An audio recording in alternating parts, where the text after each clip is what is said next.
DJ Moral Stories।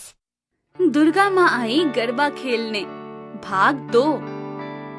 Radhika सुबह सुबह दीप प्रज्वलित करके शंख फूंकती है और दुर्गा माँ की आरती गाती है। वो बहुत बड़ी दुर्गा भक्त होती है। चिरौली शहर की एक कॉलोनी में वो अपनी सौतेली माँ दामिनी, सौतेली बहन किंजल और पिता रघुवेंद्र के साथ रहती है। कई सालों पहले रघुवेंद्र ने राधिका की माँ के देहांत के बाद दामिनी से शादी कर ली, जिससे पहले से ही एक बेटी थी और वो थी किंजल। ये लीजिए पापा प्रसाद।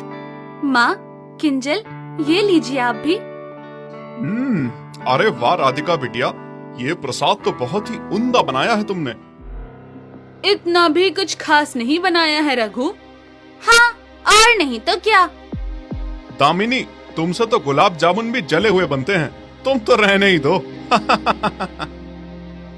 दामिनी और किंजल दोनों राधिका से बहुत जलते हैं, क्योंकि राधिका हर बात में किंजल से खूब आगे होती है। किंजल और राधिका एक ही कॉलेज में पढ़ते हैं और जब वो दोनों 12 साल के थे, तब से रघुवेंद्र ने उन्हें नृत्य सिखाने भेजा था और वो दोनों भी अच्छा नृत्य करती हैं। लेकिन नृत्य करने में भी राधिका किंजल से आगे होती है। कॉलेज में जब जब कोई भी डांस प्रतियोगिता होती है, तब तब राधिका ही जीतती है। नवरात्रि का पावन पर्व आता है और राधिका हर साल की तरह 9 दिन का व्रत रखती है। कॉलोनी में घोषणा होती है, सुनो सुनो सुनो, कॉलोनी में बहुत बड़ी गरबा प्रतियोगिता होने वाली है, जिसमें बहुत बड़ी हस्ती स्वयं डांसर मधुमालती देवी आने वाली है और वो 9 रातों में हर रात के प्रदर्शन पर प्रतियोगिताओं को जज करेंगी और फिर जो भी अंत में जीतेगा उसे मोटी रकम के इनाम के साथ साथ मुंबई शहर जाकर एक बड़ा डांसर बनने का मौका मिलेगा। अरे वाह, ये तो बहुत ही सुनहरा मौका है। मैं इस गरबा प्रतियोगिता में जरूर भाग लूंगी। मधुमालती देवी आने वाली है। इससे बड़ी बात और कोई हो ही नहीं सकती। दामिनी और किंजल जब राधिका को भाग लेने का फैसला लेते हुए सुनती है, तभी माँ, ये नासपिटी इस बार भी मेरे रास्ते का रोड़ा बन रही है। अगर इसने गरबा प्रतियोगिता में भाग ले लिया तो मेरी तो पहले दिन में ही छुट्टी कर देगी ये। मुझे एक बहुत बड़ी डांसर बनना है और मधुमालती देवी अगर मुझे विनर बनाएगी तो वो तो सोने पे सुहाना हो जाएगा। तू चिंता मत कर किंजल दिकरी, मैं हूँ ना। हम मिलकर ऐसी चालें चलेंगे जिनके चलते ये कलमुही गरबा प्रतियोगिता में पहुँच ही नहीं पाएगी, और पहुँची भी तो गरबा तो हरगिज नहीं कर पाएगी। नवरात्रि की पहली रात राधिका अपना चनिया चोली बाहर निकाल कर रखती है। ये कितनी सुंदर चनिया चोली है। पापा कहते हैं कि ये मेरी सगी माँ की है। इसे पहनकर मैं साक्षात मेरी माँ का आशीर्वाद ले रही हूँ, ऐसा व्यतीत होगा। चलो जल्दी से पापा के लिए उनका रायता बनाकर रख देती हूँ, फिर उसके बाद तैयार होकर गरबा खेलने जाऊंगी। राधिका चनिया चोली वैसे ही रखकर रसोई में चली जाती है और फिर किंजल और दामिनी वहाँ आकर उस चनिया चोली को फाड़ते हैं। और जब राधिका वापस आकर अपनी चनिया चोली को फटा हुआ देखती है, तभी अरे नहीं, मेरी चनिया चोली ये कैसे फट गई? किसने फाड़ा इसे? पिछले 2 हफ्तों से कह रही हूँ तुम्हारे पापा से, घर में पेस्ट कंट्रोल करा लो। चूहे ने ही कुतर दिया होगा तुम्हारी चनिया चोली को। So sad.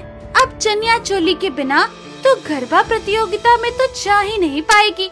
राधिका, हमारे पास भी एक्स्ट्रा चनिया चोली नहीं है, वरना हम ही तुझे दे देते। यू नो ना, मेरा और माँ का दिल इस पृथ्वी ग्रह से भी बड़ा है। नहीं, मैं हार नहीं मानूंगी। कोई भी कला पोशाक के होने ना होने से परखी नहीं जाएगी। मैं कुछ और पहनकर गरबा खेलूंगी। राधिका दूसरा लहंगा पहनकर गरबा प्रतियोगिता में चली जाती है और ये देख दामिनी और किंजल आग बबूला हो जाते हैं। राधिका पंडाल में पहुंचकर मधुमालती देवी के पैर छूकर उनका आशीर्वाद लेती है। जुग जुग जियो बेटी, तुम बहुत सुंदर लग रही हो। धन्यवाद मधुमालती देवी, आशीर्वाद दीजिए कि मैं 9 रातों तक अच्छा नृत्य कर पाऊं।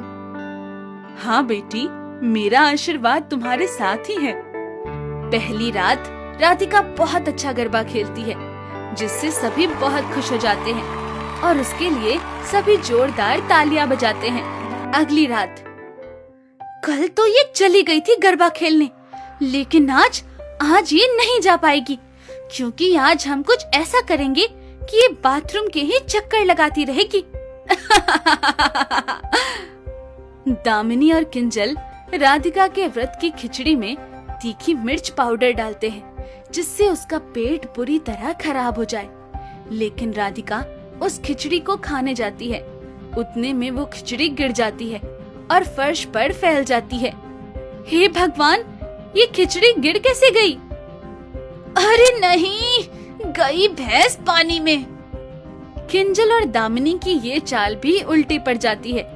फिर तीसरी रात वो दोनों कुछ ऐसा प्लान करती है जो काफी खतरनाक और जानलेवा होता है। वो दोनों राधिका के कमरे के फर्श पर करंट छोड़ देती है। अब जब वो चुड़ैल कमरे में आएगी, तब फर्श पर कदम रखते ही उसे लगेगा जोर का झटका।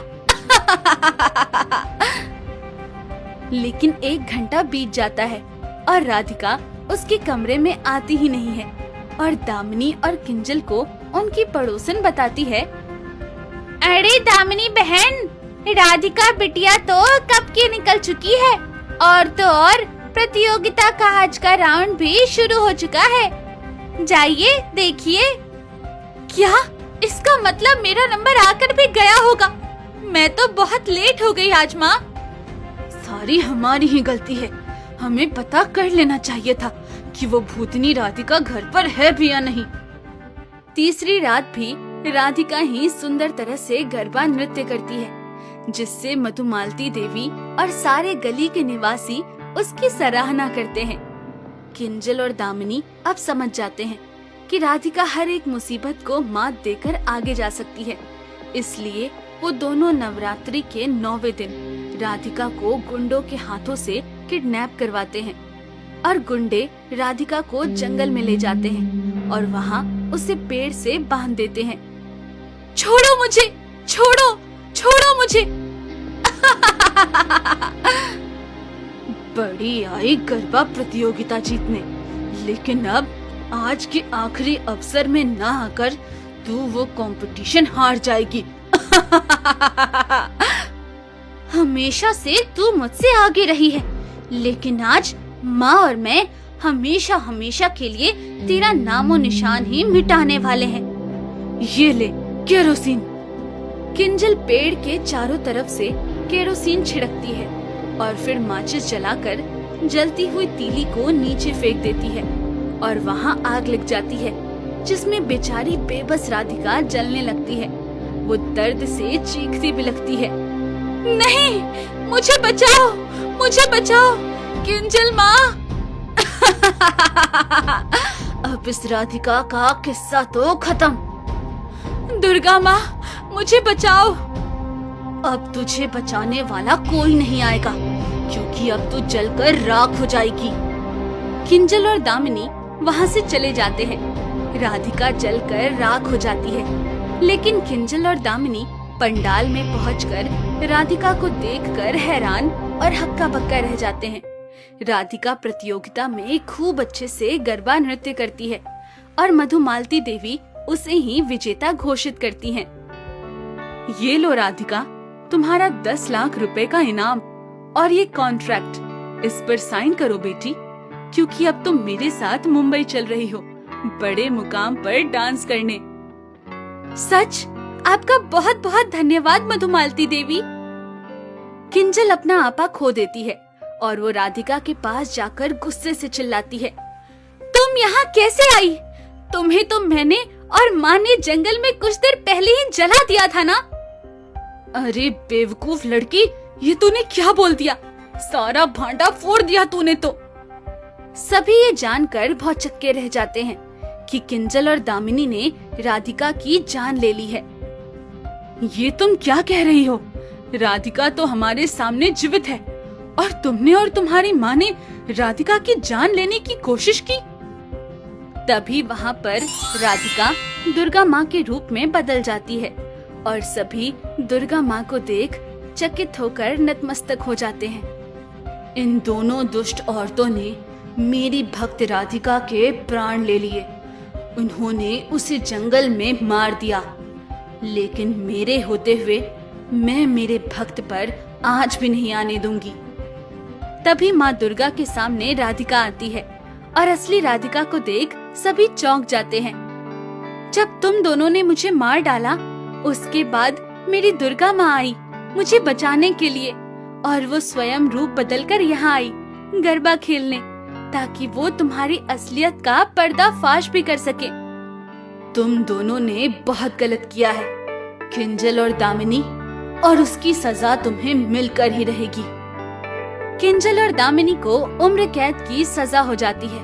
वहीं दुर्गा माँ राधिका और अन्य भक्तों को आशीर्वाद देकर वहाँ से अदृश्य हो जाती है और राधिका और उसके पिता मुंबई शहर चले जाते हैं और वो आगे जाकर एक बहुत बड़ी डांसर बनती है।